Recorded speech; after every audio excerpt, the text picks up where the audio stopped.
তোর মতো মাগিকে বিয়ে করে আমার জীবনটা পুরো শেষ। বোকাচোদা শান্তিতে ঘুমাতেও পারছি না। আবার ব্যাট কাটছিস মাগি? Choose choose choose. আজকে আমি না খেয়ে দিয়ে শুয়ে আছি, কেননা আমার কাছে খাওয়ার পর্যন্ত টাকা নেই। আমি কি করে বেঁচে থাকবো এখানে? কালকে আমার বন্ধুরা বলেছে দীঘা যেতে হবে, পয়সা নেই কি করে? ঘরটাও সারাতে হবে। যা হয় হবে, কালকে দেখা যাবে, আজকে শুয়ে পড়ি। এক্সকিউজ মি স্যার, একটা গান শুনবেন?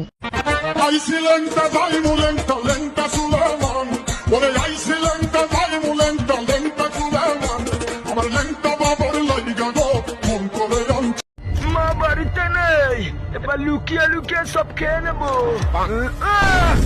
চলে এসেছি, আর এবার তোর ধলাই করব। অত সহজ না মা, আমি কুম্ফু শিখে এসেছি। আমাকে মারা অত সহজ না।